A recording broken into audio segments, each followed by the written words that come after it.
mga kabulol, so it's me again, I'm back sa Stop TV channel po. So, kumusta guys?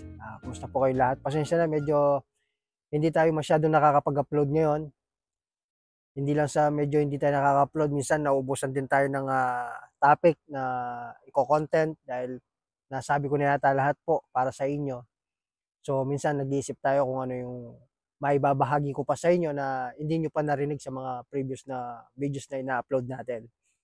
So ngayon, araw ng linggo, blessed Sunday po sa ating lahat.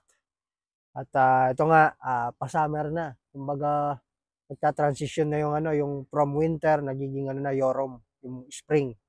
So, tagsibol na, kumbaga yung mga puno na napapansin natin pag winter, napatay, unti-unti yan magkakaroon na ng dahon yan, mabubuhay na sila. And then, pagsabay nun, painit ng painit, yun yung pinaka-inaayawan natin dahil sa uri ng trabaho natin. Alam ko naman, lahat kayo alam kung ano yung klase ng trabaho ko rito. So, kumusta guys? So, namiss ko po kayo. Namiss ko yung ganitong topic natin, yung pag-uusap natin. So, dito tayo umupo sa paborito nating spot, lugar, kung saan mataas, nakikita natin yung, hindi ko lang kung mapapansin nyo, highway yung nandyan sa baba at mga paligid natin, mga puno. Dito nakakapag-usap tayo ng mabuti. So, kumusta? Mga solid kabulol dyan, shoutout pala sa inyo. Abangan nyo sa dulo ng video nito, isa-shoutout ko po kayo. Pasensya na minsan, yung mga na-upload nating videos, late upload lang yung mga yon, and then magko-comment kayo, nagpapa-notice kayo, nagpapa-comment kayo, hindi nyo naririnig yung pangalan nyo dun sa video nyo. Ibig sabihin, late upload po yun. So, abangan nyo sa dulo ng video nito, ilalagay ko yung pangalan ninyo.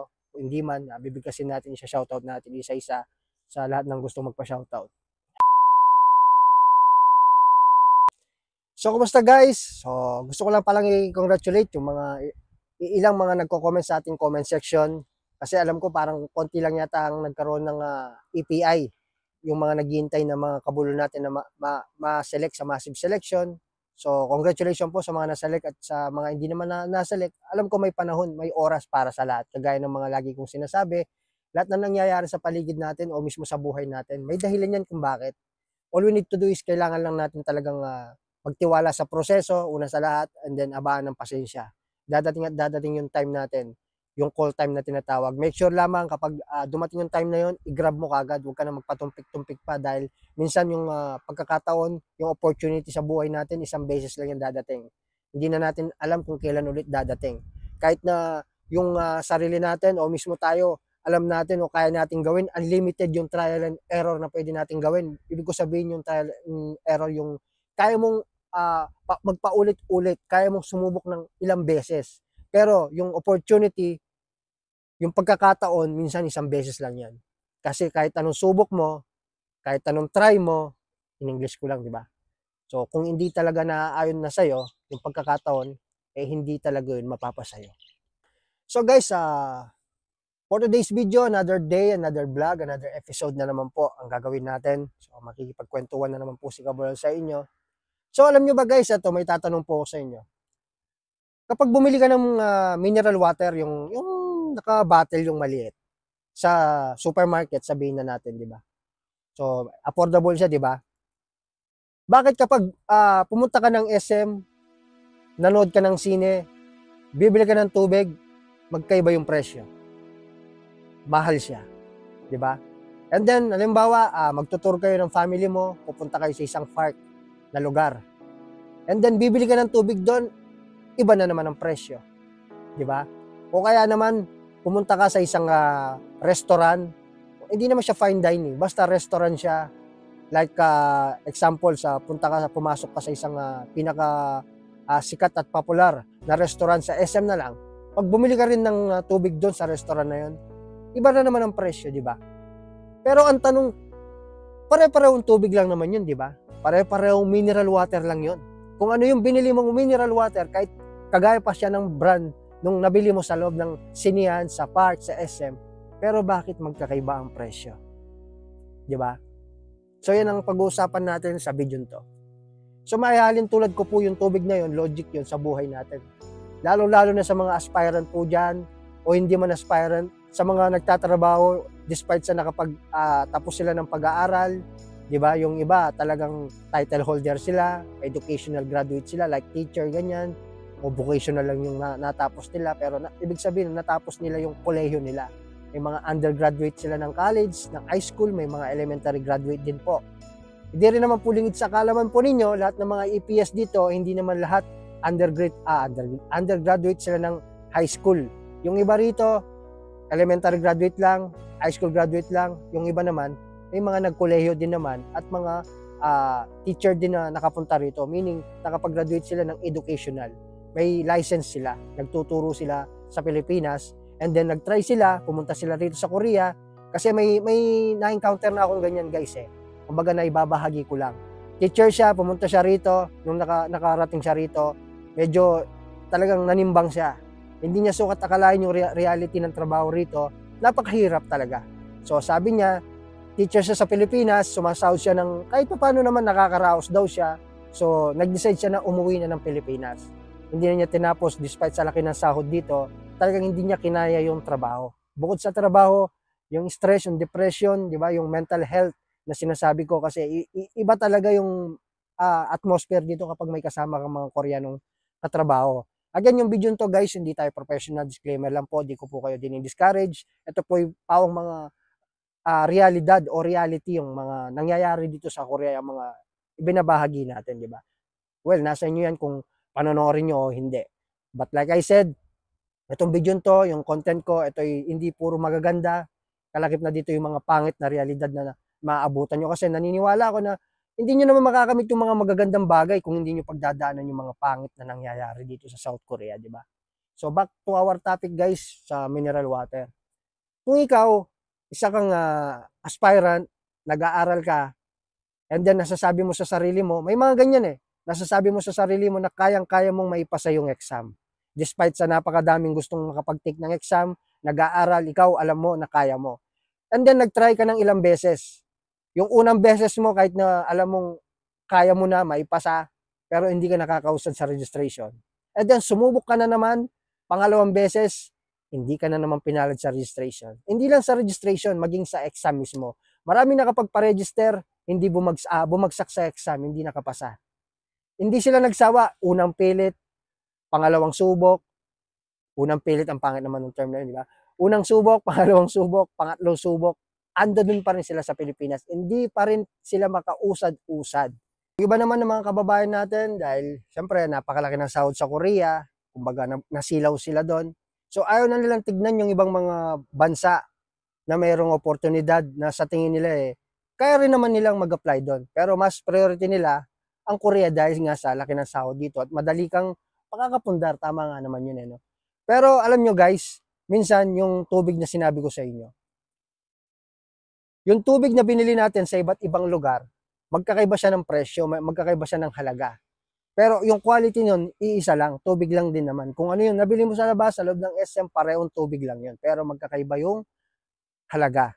So parang ganun din po tayo. Yung value po yung pinag-uusapan doon. Kumbaga napupunta minsan yung sarili natin sa isang lugar na mas may value tayo, may halaga tayo sa lugar na yun. Diba? May lugar naman na may value tayo pero mas may ihigit pa doon sa halaga natin doon sa lugar na yon. Marahil, ang ibig ko sabihin guys, marahil baka nasa maling lugar lang po tayo.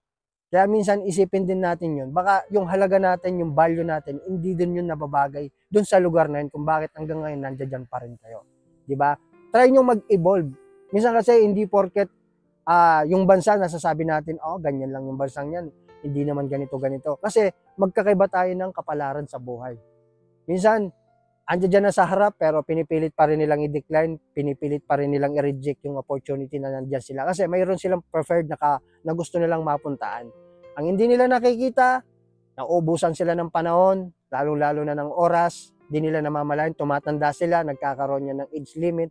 Hanggang dumating yung point, to the point na iisang taon na lang ang meron sila, na-expired na yung passport nila sa kaka-apply, sa kakahintay, sa kagustuhan nilang pumunta dun sa isang lugar lamang yon.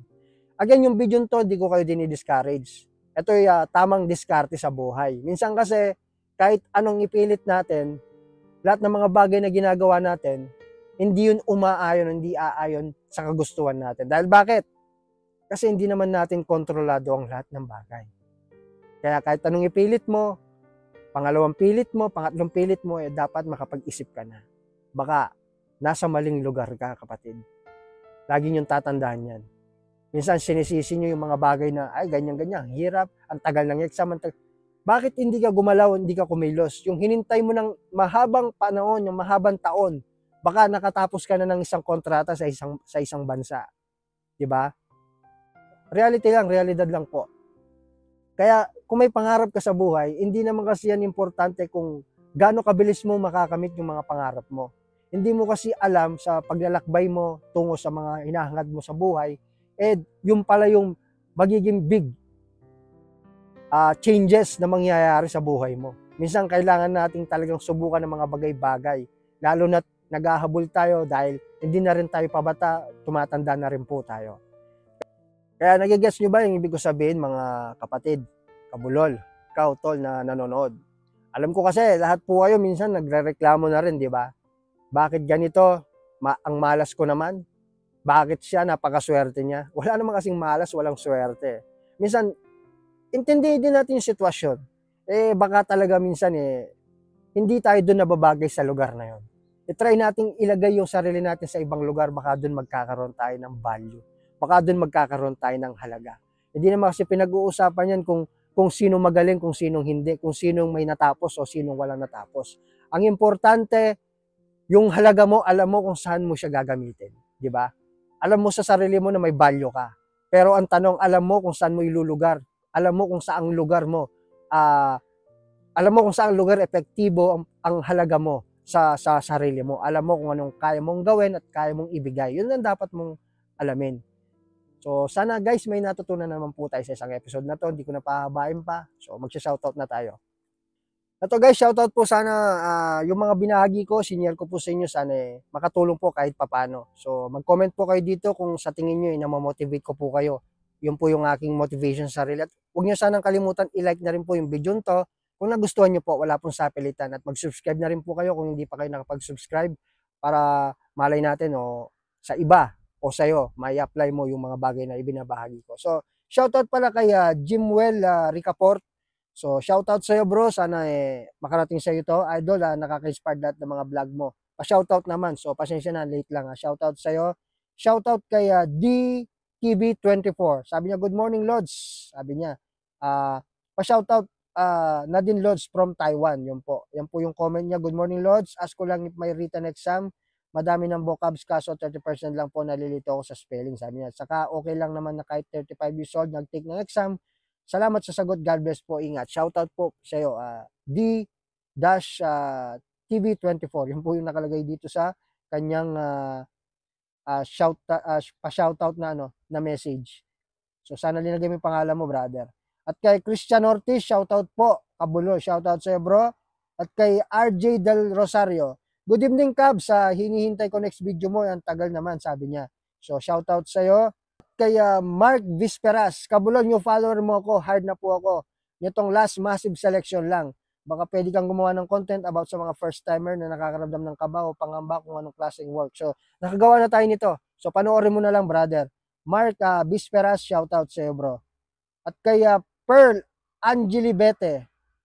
Pearl Angelibete, nice to meet you, idol. Ako, wala pang employer, Cabs. Okay lang naman po. Shoutout po, Cabs, sabi niya. Shoutout sa iyo. Kaya Pearl Angelibete.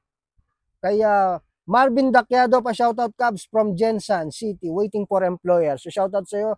Tsaka kaya Christian Ortiz, salamat sa mga video mo, Kabulo. Shoutout sa next video mo. Ingat palagi, Kabulo. Waiting din ako sa skill test. So shoutout po, itong mga to, solid, napaka-solid na viewers natin yan. Inaabangan po nila at yung suporta talaga nila sa ating content, sa ating channel, hindi natin matatawaran. Shoutout po sa inyo lahat. Ganun din kay Bets TV, Cubs, good day, sabi niya. Hindi po ako na-hard pero okay lang. Hintay pa din ma-hard, sana pala rin. Shoutout sa'yo, sa akin, Lods. Idol, pakiblog mo kung anong step by step kapag na-hard na ang isang EPS. So nagawa na rin natin ng video to.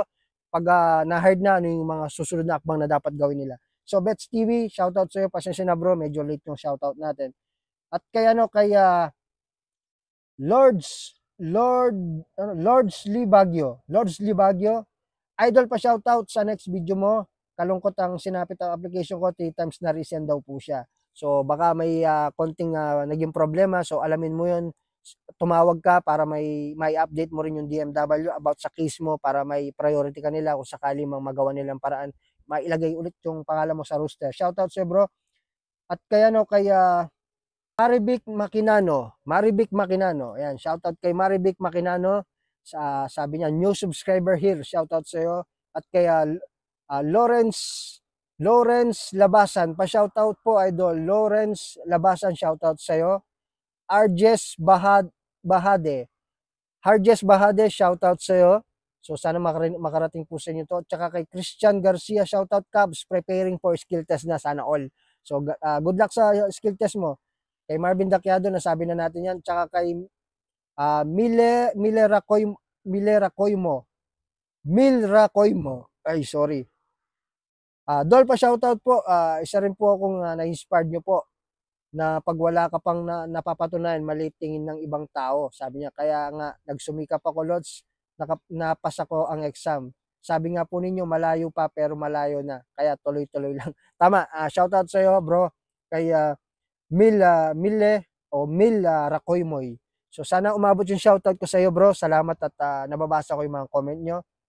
At kay Edmond Bernaldez, shoutout sa next video mo, Cubs. Best luck sa akin, Cubs, sa darating na exam, March 27. Sobrang laking tulong. So, late na nga. So, sana may update mo kung ano nangyari sa exam mo. At kay Jimwell Ricaport, pa-shoutout, idol, sobrang nakaka-inspire ng mga advice mo. Maraming salamat. God bless you po. Sabi ni Jimwell Ricaport. Solid viewers natin to. Tsaka kay Zart, very well said, idol. Kayo ang nagpapalakas ng loob ko para mag-pursue sa pangarap ko papunta dyan sa South Korea. Pa-shoutout naman, idol. Shoutout sa iyo, Zart V6Z. Sana umabot sa iyo, bro. At kay Cram Navi, pa-shoutout, idol, palagi ako nanonood ng mga videos mo po. Waiting na lang po ng employer, sana ma-hard na sa susunod na massive. More power, idol. So, more power din sa'yo, nabubulo na naman tayo. Kaya, Markalja, pa-shoutout, next video, sir. Kakapasa ko lang sa EPS topic exam nung March 21. Salamat sa motivation, sir. So, you're welcome po. Maraming salamat din po at nakakatulong yung mga videos ko na mamotivate ko po kayo kay Markalja. So, shoutout, sir, bro. Kay user ZB, pa-shoutout Cub, shoutout sa'yo. RJ Del Rosario, shoutout din sa'yo. Sana umabot makarating sa'yo.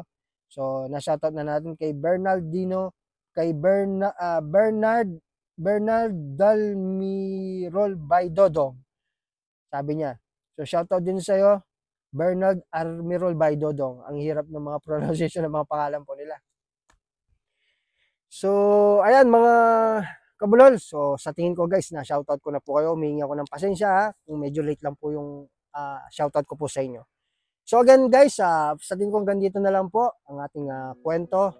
So maraming salamat sa ilang minuto ng pagsama nyo po sa akin. Sa mga hindi nakakalam, ako po si Christoph TV Channel, isang EPS factory worker po dito. Hindi po tayo ganun kagaling, hindi tayo perfecto. Disclaimer lamang po, yung mga nararanasan ko rito sa loob ng 13 taong ko rito, and binabahagi ko po sa inyo, yun ay purong organic po yun, hindi scripted.